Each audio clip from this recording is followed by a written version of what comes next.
morning, teacher. Okay. Can we start? Ya, Ada yang tak hadir tak hari ni? Tak hadir kena sebut sebab juga ya. Yesterday 3 orang tak hadir. Okay, so we start our lesson today.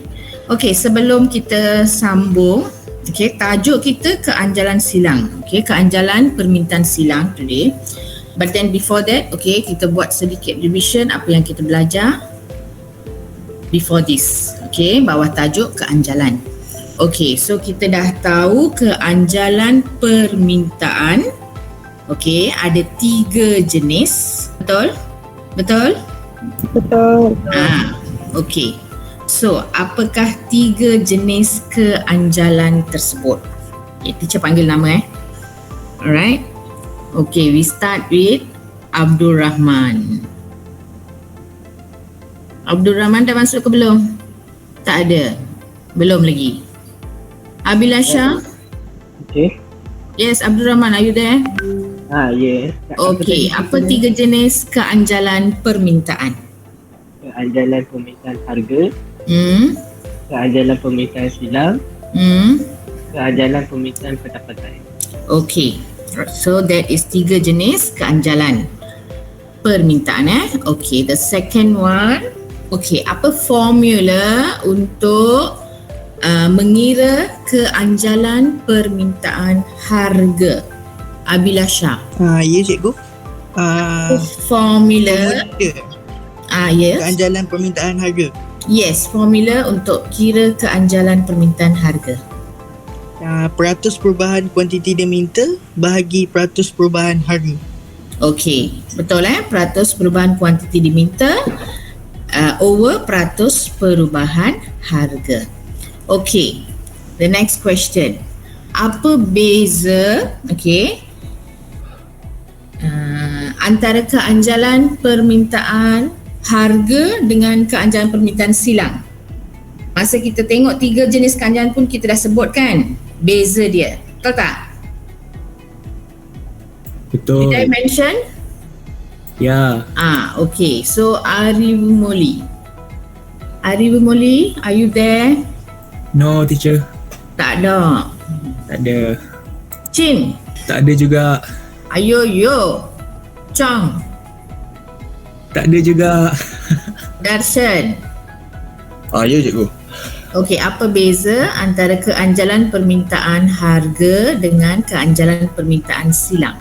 Okey, bagi keanjalan permintaan harga, dia perubahan harga barang itu sendiri. Yes. Kalau keanjalan permintaan silang tu perubahan harga barang lain. Yes. Okay, bezanya ialah perubahan harga yang kita ambil untuk kira nilai keanjalan tersebut. Okay, kalau keanjalan permintaan harga, kita guna peratus perubahan kuantiti diminta barang itu over peratus perubahan harga barang itu sendiri. So that means we compare with the same barang. Bukan 2 jenis barang. 1 jenis barang je kita ambil perubahan kuantiti over perubahan harga. Kalau keanjalan permintaan silang, kita ambil perubahan kuantiti 1 barang over perubahan harga barang lain. So that means you have 2 jenis barang di situ. Okay, so untuk 2 jenis barang kita ambil perubahan kuantiti untuk 1 barang and perubahan harga tu untuk barang yang satu lagi. Okay, that is keanjalan permintaan silang. So tu bezanya. Okay, formula lebih kurang sama saja, cuma perubahan harga tu kalau keanjalan permintaan harga kita guna perubahan over harga barang itu sendiri. Kalau silang, perubahan harga barang lain. Okay, so that is the difference. Okay, the next question.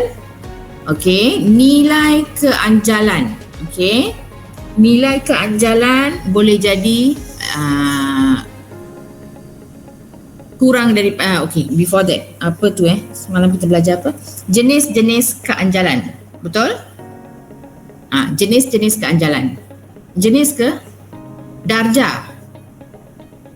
Pagi-pagi dah kat ni dah.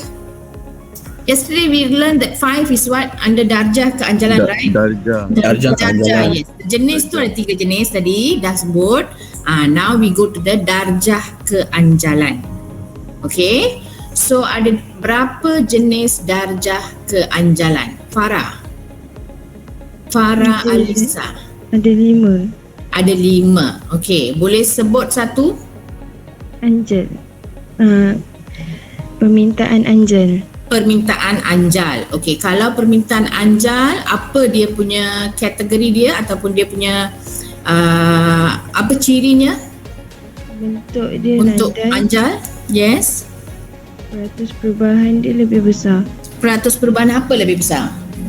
Peratus perubahan kuantiti. Yes. Peratus perubahan kuantiti lebih besar daripada apa? Lebih besar daripada harga. Yes. Okay, bila you sebut, you kena sebut kedua-dua. You nak bandingkan dua-dua kan. So you have to mention peratus perubahan kuantiti lebih besar daripada peratus perubahan harga. That is for anjal. Okay, go ada? Ya cikgu. Okay, go. Kalau untuk anjal tadi, macam mana bentuk kelok permintaannya? Menurun. Semua pun menurun. Permintaan memang menurun. To differentiate the darjah keanjalan, kita sebut apa? Bentuk keloknya macam mana? Tak ingat? Tak. Okey, Haikal. Boleh cuba? Bentuk Yes, bentuk kelok. Kelok berbentuk apa? Ada landai.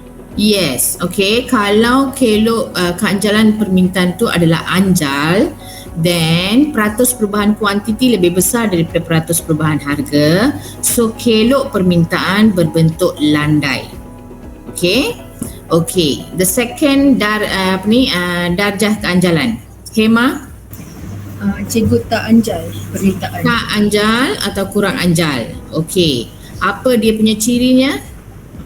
Peratus perubahan kuantiti diminta bagi sesuatu barang lebih kecil daripada peratus perubahan harga. Okey, betul. And how is the kelok permintaan? Bentuk kelok? Curang. Yes. Okey, itu cirinya. Kalau kurang anjal atau tak anjal, peratus perubahan kuantiti kurang daripada peratus perubahan harga, kelok berbentuk curang. Okay, number 3, Intan. Loh? Ada cikgu. Okay, loh, number 3. Darjah keanjalan nombor 3 tu apa? Tadi dah Anjal 1. Anjal 1. Okay. So, apa ciri untuk anjal 1? Nilai perkali dia sama dengan 1. Yelah, itulah anjal 1. No, peratus perubahan. You bandingkan peratus perubahan kuantiti and harga macam mana? Peratus perubahan kuantiti sama dengan peratus perubahan harga. Okey. Kelok berbentuk apa? Berbentuk hiperbola segi 4 tepat.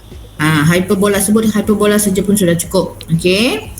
Alright. Number 4. Okey, darjah keanjalan nombor 4. Apa? Maimunah. Maimunah ada?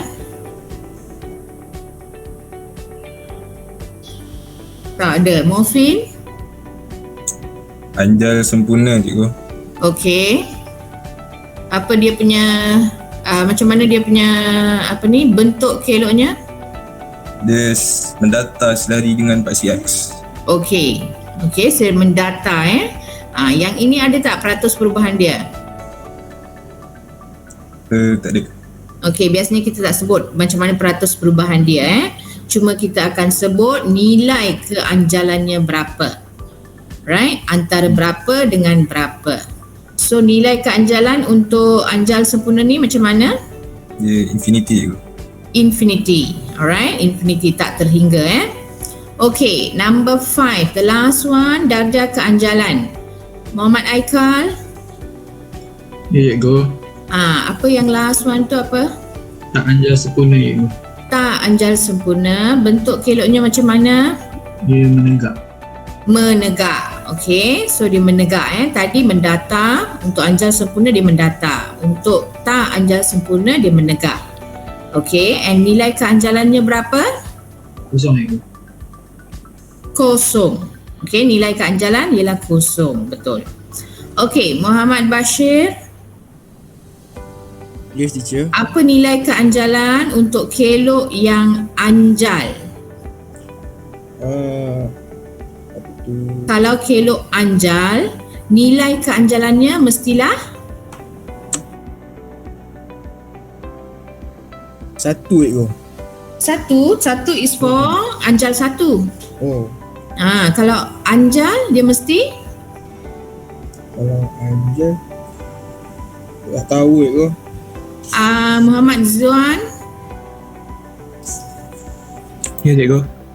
Kalau anjal, nilai keanjalan dia mestilah berapa? Lebih daripada 1 tapi kurang Yes. daripada infinity. Okey, betul. Mesti lebih daripada 1. Kalau kurang anjal, then the nilai keanjalan mestilah berapa, Muhammad Imran? Kalau kelok permintaan kurang anjal, nilai keanjalan dia mestilah berapa? Kosong Kosong tadi, the last one, tak anjal sempurna. Kurang anjal Yes. kurang anjal 1. Kurang anjal pula lebih dari 1. Bukan, itu anjal. Lebih dari kosong. Lebih dari kosong. What? Sorry, aku tak ingat je. Senang je. Kalau lebih anjal atau anjal, you kena ingat nilai keanjalan tu mesti lebih daripada 1. Kalau kurang anjal, nilai keanjalan dia kurang daripada 1. Okay. And then if anjal 1, nilai keanjalannya memang 1 lah. Alright. Kalau anjal sempurna, nilainya menjadi infinity. Kalau tak anjal sempurna, nilai keanjalannya 0. Okay, so kena ingat yang itu. Okay, so that is what we learned yesterday. Alright. Okay, so hari ini kita nak sambung keanjalan permintaan silang. So kita dah habis keanjalan permintaan harga. Okay, dalam slide sebenarnya dia ada satu bahagian tentang jumlah hasil, all that. Okay, yang itu kalau saya guna tu terlalu banyak slide, saya takut nanti you all confused. Sebenarnya bendanya simple saja. Nanti kalau masuk sekolah saya akan buat tu. Okay, secara ringkas. Actually it's not complicated but then when you see so many slides, saya takut ramai yang nanti takut pula lagi tak faham. Okay, so we go to the next one, keanjalan permintaan silang. Okay. Okay, so apa itu keanjalan permintaan silang? Okay, tadi kita dah lihat keanjalan permintaan silang mengukur peratus perubahan kuantiti yang diminta untuk satu barang akibat perubahan dalam harga barang lain. So that means we compare dua barang, bukan lagi satu barang, dua barang. Okay, kuantiti barang X over harga barang Y, macam itu. Okay, ataupun kuantiti barang A over harga barang B. So kita ambil dua barang yang berbeza. Okay, that is keanjalan permintaan silang. Okay, so this is the rumus. Okay, keanjalan permintaan ini silap. Okay, dalam slide ini ditulis harga pula. Keanjalan permintaan silang. Okay, ini salah keanjalan permintaan silang sama dengan peratus perubahan kuantiti diminta untuk satu barang over peratus perubahan harga barang lain. Alright? Okay, jangan confuse keanjalan permintaan ini salah. Sepatutnya silang. Okay. Now, we go to the next one. Ini formula untuk keanjalan permintaan silang. Singkatan yang selalunya digunakan untuk keanjalan permintaan silang ialah EC. Okey. Kalau keanjalan permintaan harga, kita guna apa? Singkatannya EY. ED. ED. Okay, ED. Keanjalan permintaan harga, kita guna ED. Demand, right? So, kita guna ED. Untuk keanjalan permintaan silang, okay, singkatan yang biasanya digunakan ialah EC. So, EC equals to peratus perubahan kuantiti diminta over peratus perubahan harga. Okay, sepatutnya dia ada peratus perubahan kuantiti diminta untuk satu barang over peratus perubahan harga barang yang satu lagi. Okay, so bila you ringkaskan the formula, okay, dia akan jadi macam ni lah. Alright, so you boleh guna cara ini atau cara ini. Or one more, the one that I send in your telegram. Okay, cikgu masukkan formula. Dah tengok ke belum? Dah kan? Okay. Dalam formula yang cikgu bagi tu, cikgu tulis formula keanjalan permintaan silang AB. Betul tak? Betul. Dalam telegram, ini dalam telegram yang cikgu baru send tadi. Okay, AB maksudnya kita ambil dua barang tu iaitu A dan B lah. Okay, then how to find? So the formula is peratus perubahan kuantiti diminta untuk barang A over peratus perubahan harga barang B. So kita ambil dua barang berbeza. So kuantiti baru barang A tolak kuantiti asal barang A over kuantiti asal barang A darab harga asal barang B, harga baru barang B tolak harga asal barang B. Formula ini ada dalam telegram. Okay, so sebenarnya either you use this formula or the one that I send in the telegram pun boleh. Okay, so apa itu di sini dia sebut? Okay, peratus perubahan kuantiti diminta untuk barang B. Okay, perubahan di sini merujuk kepada kuantiti diminta untuk barang B. And then perubahan harga barang A. Kalau B kosong maksudnya dia asal lah. Okay, kuantiti diminta yang asal untuk barang B. Kuantiti B1 ni dia merujuk kepada kuantiti diminta baru. Okay, so always dia kena ada satu yang asal, satu yang baru. Okay, macam mana nak tentukan yang mana satu asal, yang mana satu baru? Biasanya soalan akan beri. Okay, mungkin dia sebut harga barang A naik daripada RM8 kepada RM10. Okay, saya ulang harga barang A naik daripada RM8 kepada RM10. So bila ada statement macam itu, harga asalnya berapa? 8. So dia kena sebutkan harga naik dari 8 ke 10. So the asal is the 8. Yang barunya 10. And then untuk kuantiti pula you kena tengok pada harga tersebut berapa kuantiti untuk barang yang satu lagi. So itu cara macam mana kita nak tentukan yang mana harga asal, yang mana harga baru, ataupun yang mana kuantiti asal, yang mana kuantiti baru. Okey. Apa kegunaan? Okey, apa kepentingan keanjalan permintaan silang ini? Okey, kenapa perlu kira keanjalan permintaan silang? Okey, sebenarnya salah satu fungsi utama atau kegunaan untuk keanjalan permintaan silang ini adalah ia boleh menentukan hubungan antara dua barang. Sebab dalam nilai keanjalan tadi kita tengok dia mengukur perubahan suatu barang over harga barang yang lain. So maksudnya dah compare dua barang. So bila kita kira nilai keanjalan silang, sebenarnya kita boleh tentukan hubungan antara dua jenis barang tersebut. Barang yang kita kira untuk keanjalan tadi. Okay, so hubungan itu boleh dibahagi kepada 3, iaitu sama ada dua barang itu adalah barang pengganti atau barang penggenap atau tak ada kaitan langsung. Maksudnya barang itu tidak berkaitan. Okay, so apa itu barang pengganti? Kita dah lihat sebelum ni. Okay, barang pengganti maksudnya apa? Barang pengganti maksudnya apa? Barang yang boleh digantikan.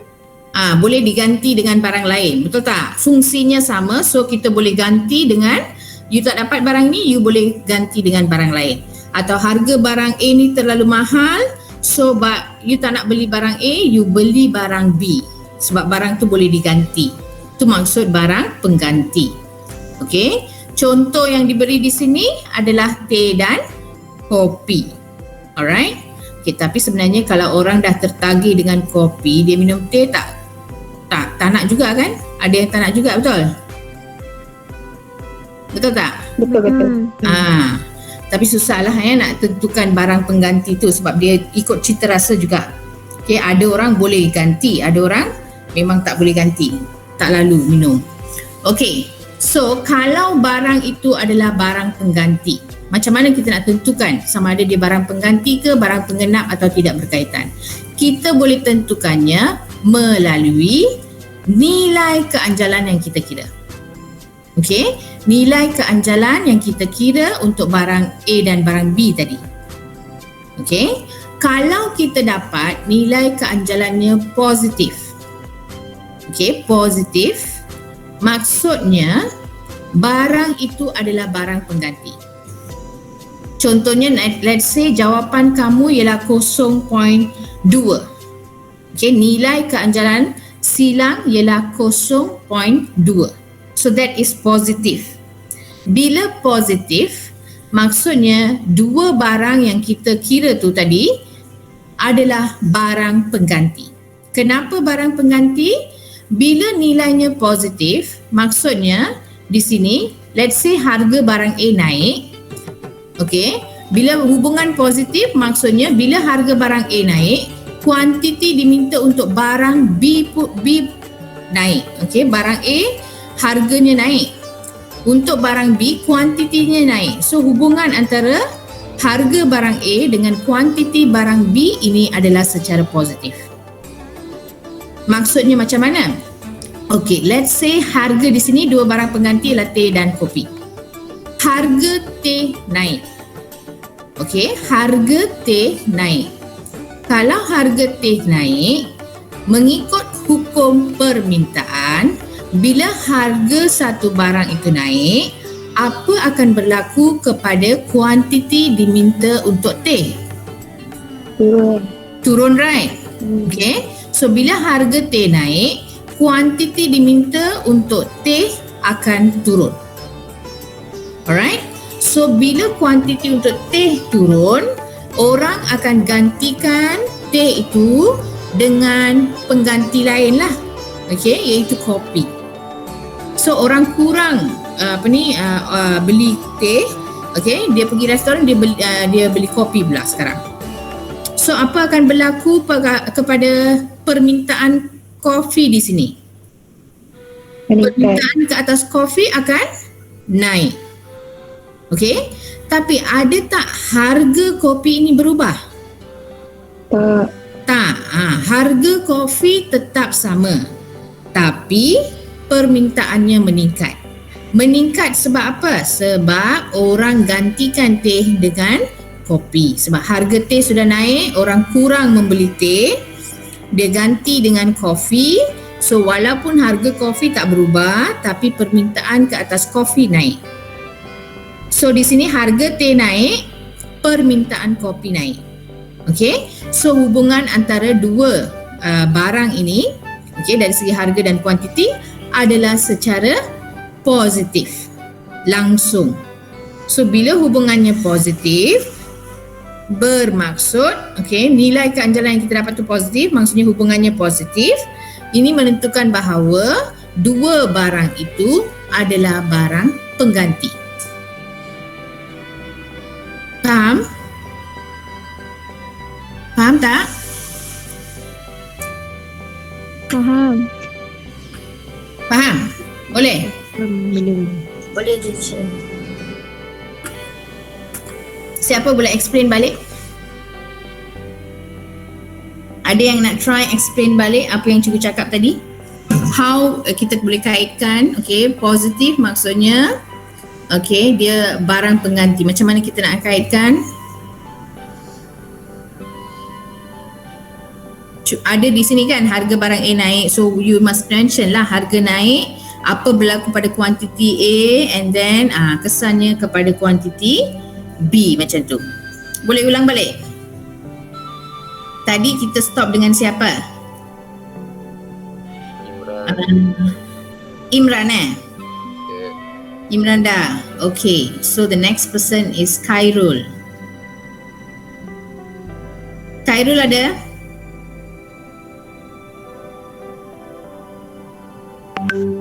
Tak ada suara. Adriana? Saya. Adriana, cuba explain balik. Cuba explain bahagian barang keanjalan silang positif. Kenapa bila keanjalan silang positif maksudnya barang itu adalah barang pengganti? Kenapa? Sebab macam mana nak cakap?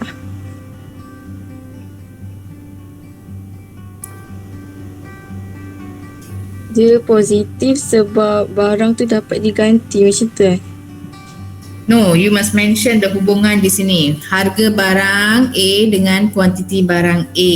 So hubungannya adalah secara harga barang A dengan kuantiti barang B. Okay, hubungannya adalah secara positif. That means harga naik, harga barang A naik, kuantiti diminta untuk barang B naik. Okay, kenapa? Macam mana contoh guna teh dengan kopi ni? Cuba explain balik apa yang cikgu cakap tadi. Oh, explain balik apa yang cikgu cakap tadi? Yes, just explain back. Okay.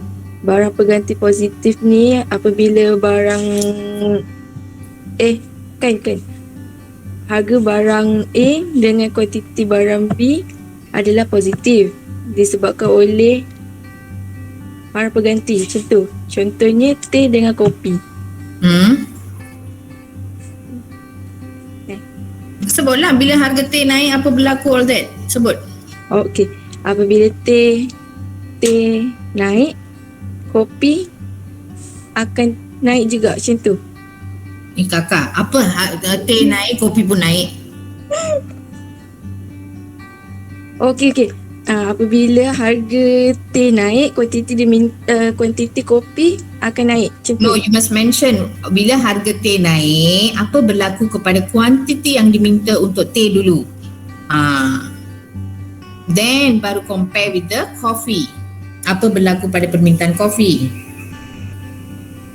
Apabila barang naik, teh berkurang. Teh naik. Harga teh naik sekarang.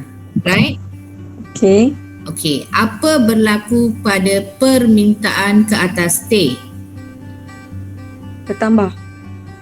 Harga tak berkurang. Apa dia?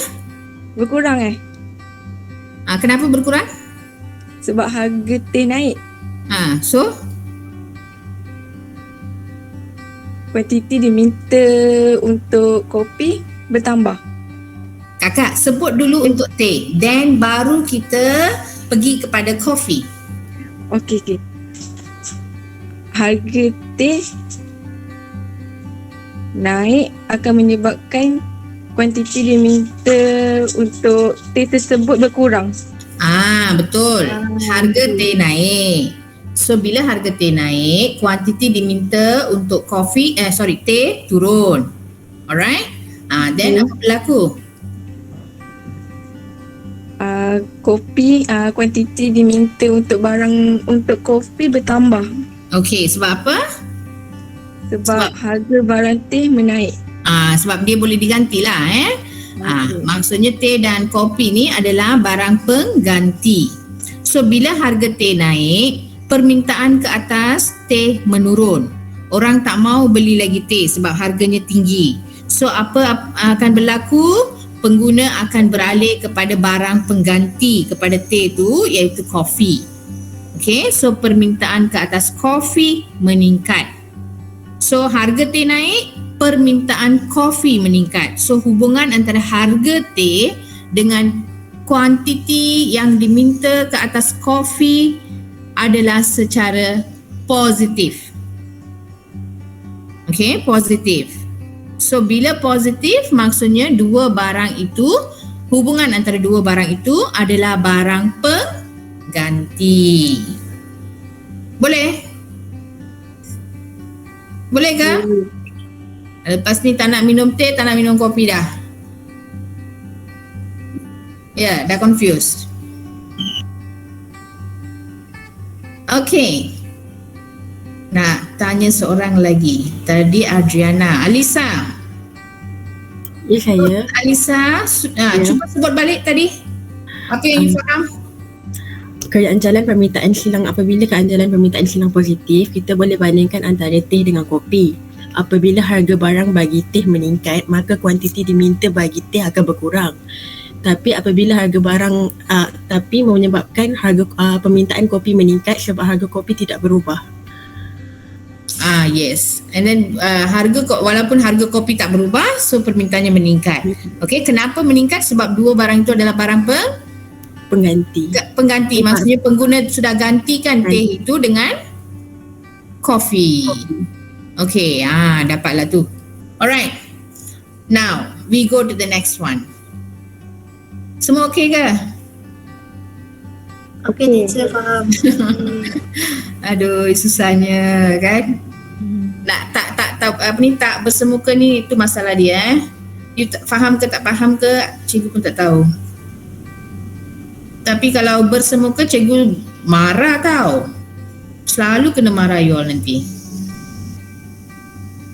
Antara cikgu yang paling garang, cikgu ekonomi yang paling garang. Okay, the next one. We go to barang penggenap. Okay, kalau barang penggenap, kita akan dapat nilai keanjalan. Bila kita kira nilai keanjalan silang, okay, untuk dua barang itu, nilainya akan jadi negatif pula sekarang. Tadi positif. Okay, nilai keanjalan permintaan silangnya positif. Contoh 0.2. Kalau you dapat nilai keanjalan permintaan silang tu negatif 0.2. Okay, negatif 0.2. Maksudnya nilai itu sudah jadi negatif. So bila nilainya negatif, itu menunjukkan bahawa hubungan antara harga barang A dan kuantiti diminta untuk barang B adalah secara negatif atau songsang. Hubungan songsang sekarang. Tadi hubungan adalah positif. Sekarang hubungannya adalah secara songsang. Okey, apa maksudnya songsang di sini? Contoh, harga barang A naik, kuantiti diminta barang B turun. Kita ambil contoh barang penggenap. Barang penggenap maksudnya dua-dua barang tu mesti digunakan serentak bersama. Kalau tak, dia tak boleh digunakan. Contoh kereta dengan petrol. Okey, so apa berlaku di sini? Katakan harga kereta naik. Okey, harga kereta naik. Okey, cikgu stop dari sini kat sini. Harga kereta naik. Who can sambung now? Siapa boleh kaitkan macam contoh tadi? Kalau harga kereta naik, apa berlaku? You must mention what? Apa berlaku pada kuantiti diminta untuk kereta? Betul? Turun. Then what happened to the quantity diminta untuk petrol pula? Sebab dia digunakan secara serentak. Right? Okay, so tadi Atira dah Hidayah. Atira belum? Okay, Atira, cuba.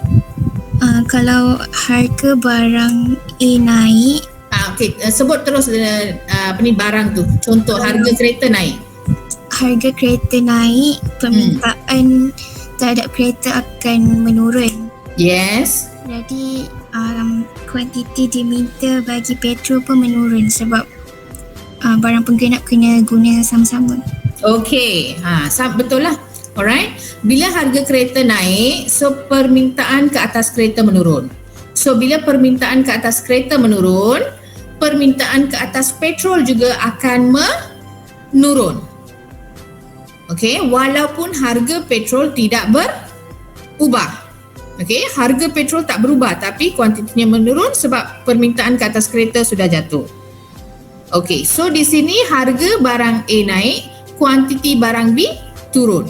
Hubungan adalah secara songsang, negatif. So itu menunjukkan dua barang itu adalah barang penggenap. Okey, hubungan antara dua barang itu adalah barang penggenap. Okey, Next, siapa? Hidayah ya? Okay, Hidayah, ada? Cikgu. Can you give me one more example? Contoh lain, okay, selain daripada kereta and petrol. Okay, ada banyak barang pengenap lain kan? Give me one contoh barang pengenap selain kereta dengan petrol yang perlu digunakan serentak. Ada tak contoh lain untuk barang pengenap? Kasut dengan stokin, cikgu. Kasut dengan stokin. Okey, kalau untuk murid sekolah lah kan, dia mesti guna bersama-sama. Betul? Betul. Kalau you tak pergi sekolah, ramai tak pakai stokin kan? Okay, we assume that, okay, untuk murid sekolah lah, alright? So, kasut dengan stokin, contoh barang pengenap, mesti dipakai bersama-sama bila you pergi sekolah. Okay, so can you now explain again, Rema? Okay, cuba sebut balik, okay, apa kesan ke atas apabila harga but then macam tak logik cikgu. Yelah kan, tak logik kan. Because even though harga kasut naik pun, you still have to buy. Kalau nak pergi sekolah kena beli juga, right? Cikgu. Yes. Roti dan jam. Roti dan jam. Saya suka kaya. Cikgu pilihlah kaya. Saya tak mau jam. Saya nak kaya. Macam mana? Kalau roti dan kaya, contohnya, apabila roti harga roti bakar lah kan. Kalau roti bakar, roti dengan kaya saja kan? Oh ya, saya selalunya mentah lah. Oh yes sir. Okey lah. Kalau roti bakar dengan butter lah. Oh sudah ya. Butter dengan roti butter kaya tak apa, roti butter gula. Kalau roti bakar. Dah lapar dah ya. Okay, never mind. We assume je lah tadi contoh tadi you just continue, tak apa. Okay, nak cakap pasal logik ni susah nanti, tak boleh ambil barang. Okay, cuba tadi apa? Roti dengan jam. Cuba. Apabila harga roti tu naik, kuantiti dia mesti turun. And then pada masa sama, orang tak nak beli jam tu. Sebab nak sapu dengan apa kan? Yes. Maksudnya orang makan dengan roti lah, macam tu lah. Okay, so apa berlaku pada kuantiti jam tadi? Kuantiti dia akan menurun. Yes, okay. Bila harga roti tadi naik, permintaan ke atas roti turun. So bila permintaan ke atas roti turun, permintaan ke atas jam pun turun. So hubungannya adalah secara negatif. So bila keadaan silang tu negatif, dua barang itu dianggap sebagai barang penggenap. Okay, itu konsepnya. So you kena ingat, kalau keadaan silang positif, pengganti. Negatif, penggenap. Okay, and if let's say you dapat nilai keanjalan 0. Okay, 0 maksudnya dia tak ada kaitan.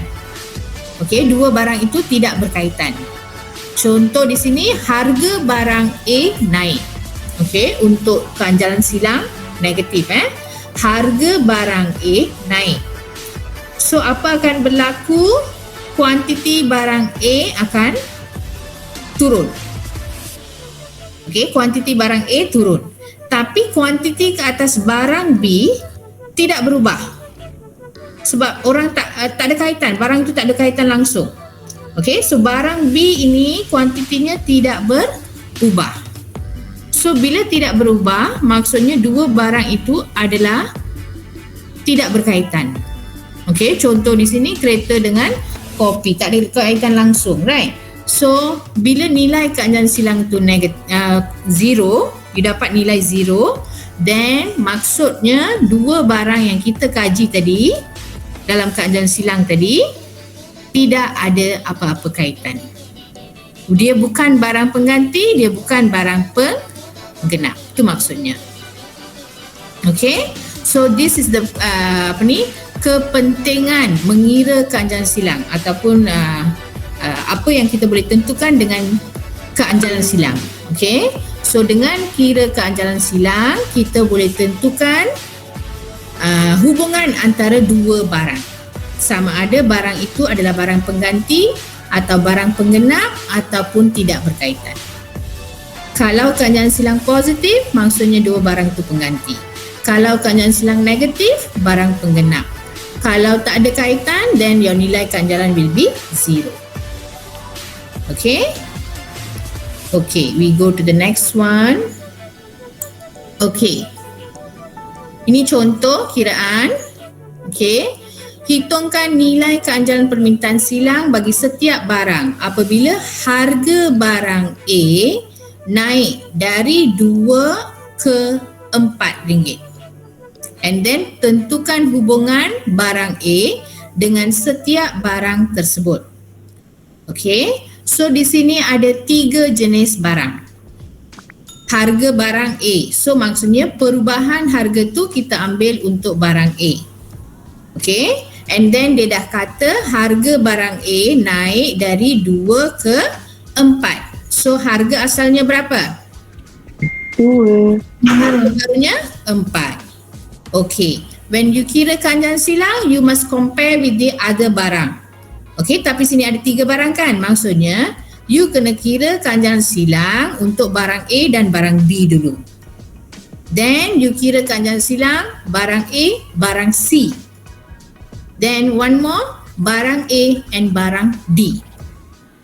Sudah kira, tengok apa nilai keanjalan yang you dapat. From there, you tentukan hubungan. Sama ada barang pengganti, penggenap atau tidak berkaitan. Okay? Okay, kira dulu boleh? Cuba kira sendiri sebelum tengok jawapan tu. Ataupun dah tengok jawapan sebelum ni. Never mind, you try on your own. Cuba kira dulu. Alright, then kita tengok jawapannya. Check betul ke tak. So ada 3 jawapan Keanjalan silang untuk barang A dan barang B. And then barang A dengan barang C. And barang A and barang D. Kalau dah siap inform Barang B dapat 0.67. A and B. A and B.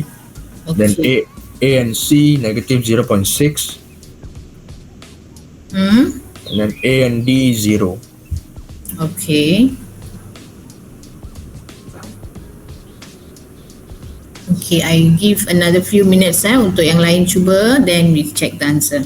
A and B tu barang positif. Pengganti. Nilai positif. Positif. Barang pengganti. Okay. And then A and C penggenap. And then A and D tidak berkaitan. Yes. Okay. Barang A dengan barang B nilainya 0.67. Betul tadi jawapan? Betul. Okay, so nilai keanjalan di sini adalah positif. So kalau barang positif, 2 barang tersebut adalah barang pengganti. Okay, the next one. Barang A dengan barang C. Nilainya negatif 0.6. So nilai negatif menunjukkan 2 barang itu adalah barang penggenap.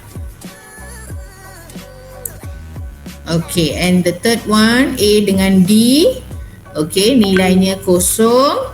Okay, if you see here, quantity tak berubah. Right? Quantity maksudnya dia tak ada kaitan dengan quantity barang D. So, walaupun tak kira sebenarnya kita dah boleh tentukan. Bila dia tak ada perubahan, you akan dapat nilai keanjalan kosong. So, kalau kosong atau sifar, maksudnya 2 barang itu adalah barang yang tidak berkaitan. Okay, so that is contoh kiraan keanjalan silang. Okay, ini soalan pasia. Okay, cuba kira.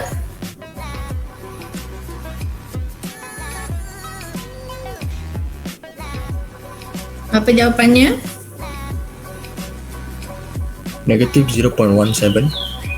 Okey, jawapan sepatutnya negatif 0.17. Jawapannya A. Yang lain dapat tak?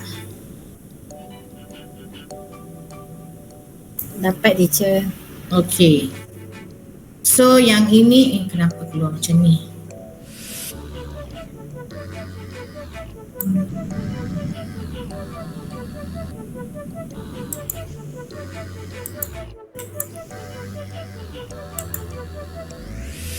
Teacher tekan je balik dekat slide. Nanti Mana ya? tekan je dekat slide balik, nanti dia hilang. Oh ya ke? Oh okay, thank you. Ini kan susah lah, tak pandai IT ni macam-macam cabaran bila buat PDPR ni. Berdebar-debar sampai habis kelas. Takut anything happen, tak tahu nak buat apa. Kena panggil anak nanti. Anak pula marah. Dia pun online, nanti selalu kena panggil dia. Tak apa, kami sama-sama belajar ni teacher. Anak I seorang sebaya dengan you all tahu. My eldest son sama batch dengan you all lah, baru habis SPM. And second son is in Form 5 high school.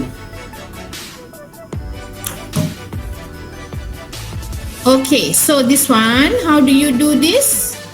Okay, so now keanjalan permintaan silang apabila barang X meningkat dari RM2 kepada RM5. So, what you must do? Harga asal barang X ialah berapa? RM2. Harga baru RM5. Okay, kuantiti kena ambil apa? Kuantiti kena ambil yang mana? Barang Y.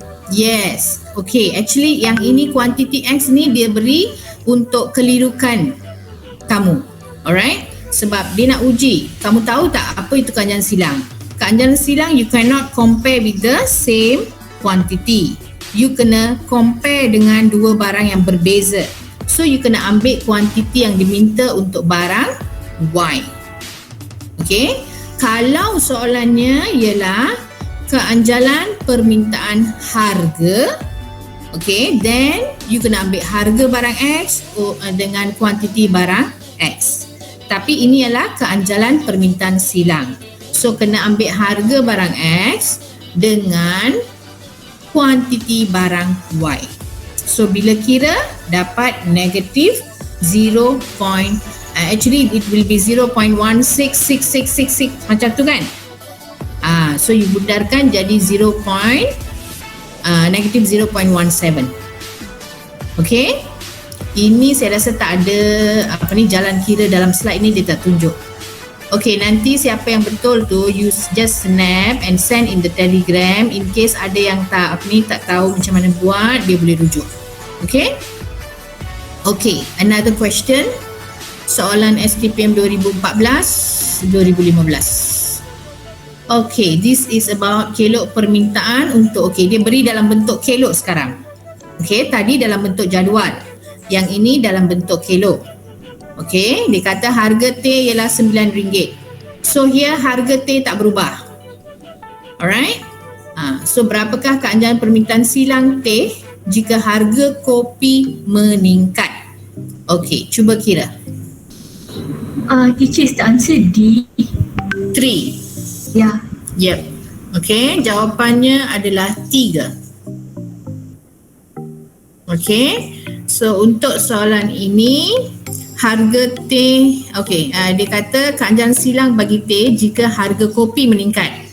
So you kena ambil harga kopi dengan kuantiti teh. Alright, harga kopi yang asal, okay, dia tak sebut asal apa, baru apa, dia sebut kopi naik. So the kopi naik means daripada RM8 kepada RM10 lah. So harga asal kopi 8, harga baru kopi ialah 10. Okay, and then bila harga di sini naik, kuantitinya menurun. Okay, kuantiti untuk teh pula akan naik. So kuantiti asal teh 20, kuantiti baru teh ialah 35. Guna angka itu kira you akan dapat jawapannya 3. Okay, so kalau 3 tu positif. Okay, angkanya positif bermaksud kopi dan teh adalah barang positif. Maksudnya apa? Pengganti. Okay, so that is how you kira lah keanjalan permintaan silang. Oh, ini dah masuk pendapatan. Okay, so that means this is the last part untuk hari ini. Okay, so apa yang kita belajar hari ini adalah keanjalan permintaan silang. Okay, keanjalan permintaan silang mengukur peratus perubahan suatu barang, perubahan kuantiti satu barang over perubahan harga barang lain. Okay, so that means we compare dua barang yang berbeza. Dan apa tujuan kita kira keanjalan permintaan silang? Untuk menentukan hubungan antara dua jenis barang. Okay, nilai keanjalan boleh jadi positif, negatif atau zero. Right? Okay, so kalau positif, dua barang itu adalah barang apa? Siti Alziana, keanjalan silang positif. Siti Alziana, tak ada? Siti Nurul Aisyah. Ya, teacher. Kalau keanjalan silang positif, hubungannya apa? Barang pengganti. Yes. Macam contoh ni lah, kan? You dapat nilai 3 positif, maksudnya kopi dengan teh adalah barang pengganti. Okey, kalau nilai keanjalan silangnya negatif, then dua barang itu adalah barang penggenap. Okey, dan kalau nilai keanjalan silang adalah 0, that means dua barang itu tidak berkaitan. Boleh? Boleh. Okay, any questions so far untuk keanjalan permintaan silang? Tak ada? Okay, kalau tak ada, alright, we will stop here.